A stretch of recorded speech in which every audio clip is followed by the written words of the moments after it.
మా కదమ్మమాల సభ్యులకి యూట్యూబ్ వీక్షకులకి స్వాగతం అండి. ప్రతి ఆదివారం కదమ్మమాల చెప్పే కథల్లో భాగంగా ఈరోజు అత్తగారి దగ్గర అహం ప్రదర్శించిన కూతురికి బుద్ధి చెప్పిన ఒక సంస్కారవంతమైన తల్లి కథండి. ఇలాంటి ఆడపిల్లలకి ఇలాంటి తల్లులుంటే సంసారాలు ఎంత బాగుంటాయో కదా. సరేనండి, ఇంక కథలోకి వెడదాం. వెళ్ళే ముందు చిన్న మాట. కథలు, కబుర్లు, ఆటలు, పాటలు, స్కిట్స్, అప్పుడప్పుడు వంటలు, ఇలా ఎన్నెన్నో మీతో షేర్ చేసుకుంటున్న ఈ కథమమాలని లైక్ చేయండి, షేర్ చేయండి, సబ్స్క్రైబ్ చేయండి.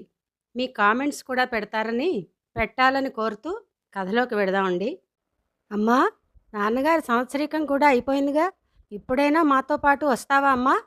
ఏంటమ్మా, ఏం మాట్లాడవు? ఇంకా దేని గురించి నీ ఆలోచన? ఏం చెబుతుందోనని ఆత్రంగా తల్లి మొహంలోకి చూశాడు అవినాష్. ఇప్పటికిప్పుడంటే ఎలారా? పొలం కౌలు గురించి మాట్లాడాలి. ఉన్న పళంగా ఇల్లు ఇలా వదిలేస్తే ఎలా? అనవసరమైనవి వదిలించి అవసరమైన సామానంతా ఓ గదిలో సర్ది మిగిలిన ఇల్లు ఎవరికైనా అద్దెకిస్తే ఎవరో ఒకరు ఇల్లు కనిపెట్టుకుని ఉంటారన్న ధైర్యం ఉంటుంది. మౌనంగా ఉన్న కోడల వైపు చూస్తూ అంది. ఆ పనులన్నీ త్వరగా పూర్తయ్యేలా చూడమ్మా. నాకు ఎక్కువ రోజులు లీవ్ పెట్టడానికి కూడా కుదరదు.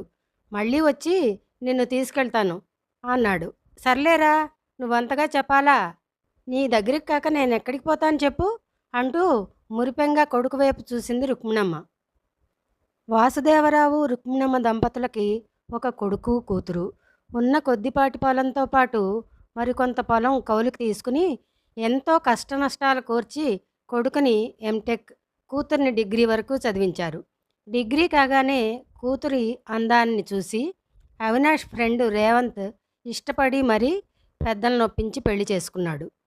కొడుక్కి మంచి జీతంతో ఓ ఎంఎన్సి కంపెనీలో ఉద్యోగం రాగానే ఓ ధనవంతుల సంబంధం వెతుక్కుంటూ వచ్చింది.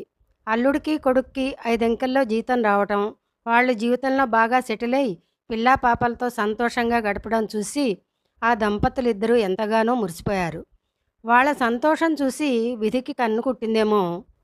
మెట్ల మీద నుంచి జారిపడి తలకి బలంగా తగలడంతో వాసుదేవరావుని హాస్పిటల్కి తీసుకెళ్లేలోపే మరణించాడు. తనని ఒంటరిదాన్ని చేసి భర్త అంత హఠాత్తుగా దూరం అవడాన్ని తట్టుకోలేకపోయింది రుక్మిణమ్మ. కోలుకోవడానికి చాలా సమయం పట్టింది. తల్లిని ఆ స్థితిలో చూసి తట్టుకోలేకపోయాడు అవినాష్. ఒక్కదానివే ఇక్కడ ఎందుకమ్మా, మాతో పాటు వచ్చేసేయి అని ఎన్నోసార్లు బతిమాలాడు. ఇప్పుడు నాకెక్కడికి రావాలని లేదురా, కొద్ది రోజులు ఆగాక చూద్దాంలే అంది. ఆ తర్వాత సంవత్సరీకం కానీ అంది.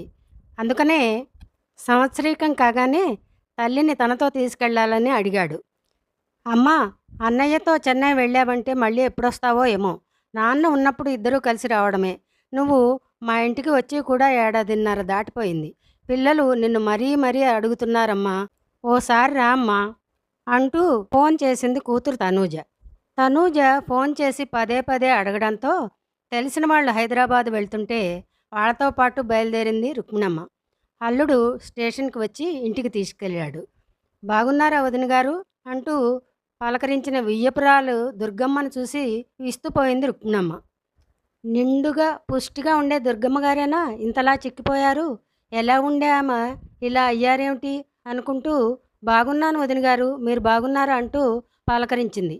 అమ్మమ్మ అంటూ పరుగున వచ్చిన మనవడిని మనవరాల్ని చూసి, ఉండండర్రా, రాత్రంతా ప్రయాణం చేసి వచ్చాను కదా, స్నానం చేసి వస్తాను అంటూ బ్యాగ్ తీసుకుని లోపలికి వెళ్ళింది. స్నానం చేసి పిల్లలతో కబుర్లు చెప్తూ టిఫిన్ తిని కాఫీ తాగుతూ దుర్గమ్మనే గమనించసాగింది. ఇల్లు ఊడ్చి తుడవడం, వాషింగ్ మిషన్లో బట్టలు వేయడం, కూరలు తరిగిచ్చి అంట్లన్నీ తోమి తుడిచి సర్ది పెట్టడం దగ్గర నుండి అన్ని పనులు చేస్తున్న దుర్గమ్మని చూసి, అదేమిటి వదిన గారు, ఈ పనులన్నీ మీరు చేస్తున్నారు, మాణిక్యం రావటం లేదా ఆశ్చర్యంగా అడిగింది రుక్మిణమ్మ.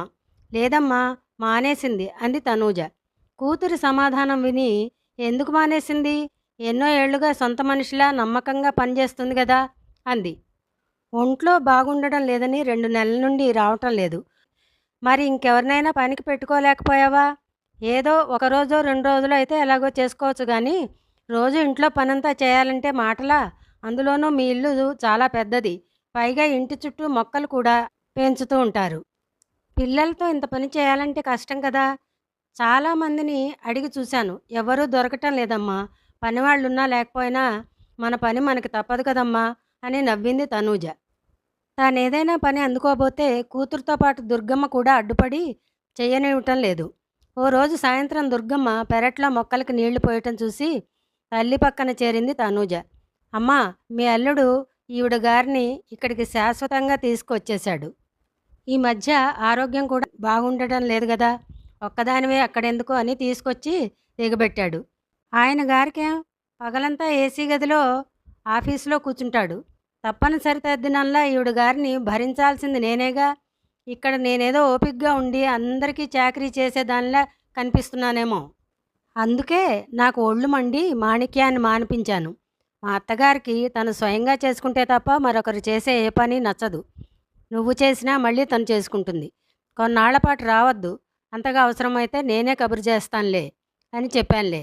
ఇక నుండి ఈవిడ గారికి తిండి తిప్పలు మందులు బట్టలు అన్నీ మేమే చూసుకోవాలిగా. ఈవిడ గారికి ఇన్ని జరిపి మళ్ళీ పని మనిషికి అంతంత జీతాలు ఇవ్వడం ఎందుకు? వాళ్ళ ఊళ్ళో ఉన్నప్పుడు పని మనిషి లేకుండా ఇంట్లో పనంతా తనొక్కతే చేసుకోలేదా ఏమిటి? అక్కడ చేసినట్టే ఇక్కడ చేస్తుంది. అంతే కదమ్మా! కూతురి మాటలకి కళ్ళు పెద్దవి చేసుకుని విస్తుపోయి చూసింది రుక్మిణమ్మ. అమ్మా, అక్కడున్న పొలం అమ్మేసి పిల్లలిద్దరి పేరున ఇక్కడ 2 ప్లాట్లు తీసుకున్నాడీయన. ఇల్లు కూడా బేరం పెట్టాం. దాన్ని కూడా అమ్మేసి ఫిక్స్డ్ చేయాలనుకుంటున్నాం. అన్నట్టు మరిచాను.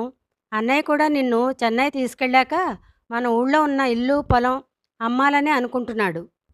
ఒకవేళ అవి కానీ అమ్మడం జరిగితే నాకు కూడా వాటా ఇవ్వాలి. ముందే చెప్తున్నాను. ఇవ్వకపోతే ఊరుకోను. వాడికెలా నచ్చ చెప్పుకుంటావో నీ ఇష్టం. ఆ మాటలు విన్నాక ఇక కూతురు చెప్పేవేమీ బుర్రలోకి ఎక్కటం లేదు రుక్మిణమ్మకి. ఏదో ఆలోచిస్తూ అలాగే కూర్చుండిపోయింది. మర్నాడు సాయంత్రం తనూజ ఫ్రెండ్స్ కాబోలు ఇద్దరు హాల్లో కూర్చుని కబుర్లు చెప్పుకుంటున్నారు.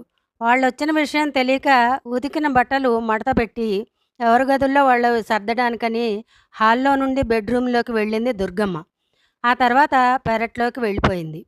ఆ వచ్చిన వాళ్ళలో ఒక ఆమె వెళుతూ వెళుతూ మొక్కలకి పాదులు చేసి నీళ్లు పెడుతున్న దుర్గమ్మను చూసి, మీ పని మనిషి అన్ని పనులు ఎంతో చక్కగా బాధ్యతగా చేస్తోందే, మాకు కూడా ఎవరైనా దొరుకుతారేమో కాస్త కనుక్కో అంది.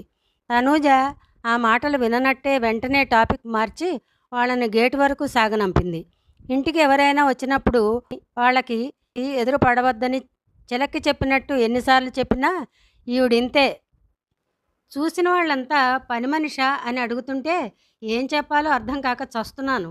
ఇంకా ఎన్నాళ్ళు భరించాలో ఈవిడ గారిని అంటూ దుర్గమ్మ స్నానానికి వెళ్ళడం చూసి తల్లి ముందు విసుక్కుంది తనూజ. ఇంట్లో ఇంతకుముందు ఉన్న పరిస్థితికి ఇప్పటి పరిస్థితికి చాలా తేడా కనిపించింది రుక్మిణమ్మకి. ఓ వారం 10 రోజులు మనవడు మనవరాలతో సరదాగా గడపాలని వచ్చిందల్లా 5వ రోజే తిరుగు ప్రయాణమైంది. 10 రోజుల తర్వాత కూతురికి ఓ ఉత్తరం రాసింది. అమ్మా తనూజ, అన్నయ్యతో చెన్నైకి రాను, ఇక్కడే ఉంటానని చెప్పావట కదమ్మా, ఎందుకని అని నువ్వు నన్ను ఎన్నిసార్లు అడిగినా ఎలా చెప్పాలో అర్థం కాక ఇప్పుడిలా నీకు ఈ ఉత్తరం రాస్తున్నాను. నిన్ను చూస్తుంటే చాలా మారిపోయావో అనిపిస్తోంది. నీలో ఉండే జాలి ప్రేమ కరుణ ఏమైపోయాయో అర్థం కావటం లేదు. చిన్నతనంలోనే భర్త చనిపోతే ఎన్నో కష్టాలు పడి ఆశలు కోరికలు చంపుకొని తిని తినక ఉన్న ఒక్కగానొక్క కొడుకుని ఇంత వాడిని చేసింది మీ అత్తగారు. వయసుడిగి శక్తి నశించి ఆరోగ్యం బాగాలేని పరిస్థితిలో కొడుకు ఆదరణ కోసం వస్తే చివరి రోజుల్లో ఆమెని నువ్వెంత బాధ పెడుతున్నావో నీకేమైనా అర్థమవుతోందమ్మా? తిండి తిప్పలు బట్టలు అన్నీ మేమే చూసుకోవాలిగా అన్నావే, ఆమె కూడా ఇంచుమించుగా నా వయసుదే కదా. ఈ వయసులో మాలాంటి వాళ్ళం ఎంత తింటాం చెప్పు? ఆమె తినే 4 మెతుకులు నీకు భారంగా అనిపించిందా? మీరంతా తినగా మిగిలిపోయినంత కూడా లేదు గదా ఆమె తినే తిండి.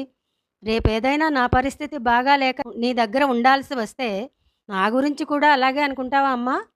ఇక ఈ వయసులో ఒళ్ళు దాచుకోవడానికి ఏవో 4 సాదా చీరలు తప్ప మాలాంటి వాళ్ళకి పట్టు పీతాంబరాలు అవసరం లేదు కదా. ఆమెకు కొనే చీరలు అన్నీ కలిపినా నువ్వు కొనుక్కునే ఒక్క చీర ఖరీదు కూడా ఉండదు. నెల మొత్తం మీ అత్తగారికి అయ్యే ఖర్చంతా చూసినా మీరు మీ పిల్లలు ఒకరోజు సినిమా చూసి రెస్టారెంట్‌లో భోజనం చేసినంత కూడా అవ్వదు.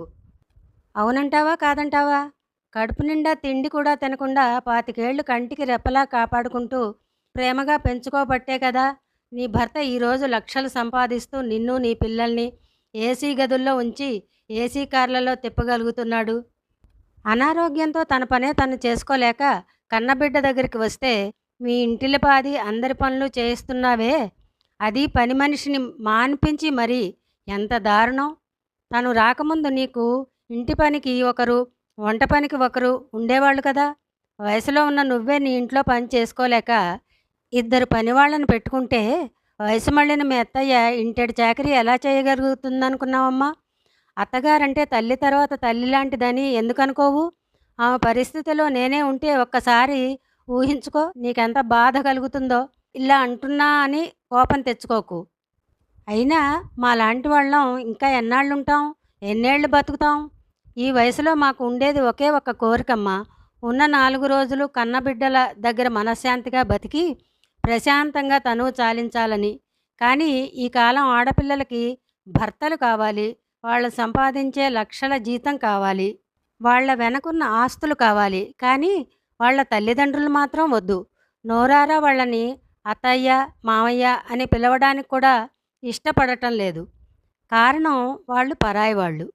పనికిరాని వాళ్ళు, అంటరాని వాళ్ళు. నువ్వే నీ అత్తగారిని ఓ పని మనిషిని చేస్తే, నీ ఇంటికొచ్చిన వాళ్ళు అలా అనుకోవడంలో తప్పేముందమ్మా? పని మనిషి కాదు మా అత్తగారు అని చెప్పే సంస్కారం నీకు లేకపాయే. నా కడుపున పుట్టి నా పెంపకంలో పెరిగిన నువ్వే ఇలా ఉంటే, ఇక నీ వదిన మాత్రం నన్ను బాగా చూసుకుంటుందన్న గ్యారంటీ ఏమిటి? తను నీలాంటి ఆడపిల్లే. నేను తనకు అత్తగారినే. మీ భాషలో తప్పనిసరి తర్జనాన్నే కదమ్మా! ఉన్న ఆస్తులు వదులుకొని మీ ఇళ్ళకి వచ్చి, మీ ఇళ్లల్లో పని మనుషులుగా మారి, మీరనే సూటిపోటి మాటలు భరిస్తూ, ఆ దేవుడు ఎప్పుడు తీసుకెళ్తాడా అని ఎదురుచూస్తూ, జీవచ్ఛవాల్లా బతికాల్సిన కర్మ నాకు వద్దమ్మా. నీ ఇంటి వాతావరణం చూశాకే నాకీ జ్ఞానోదయం అయింది.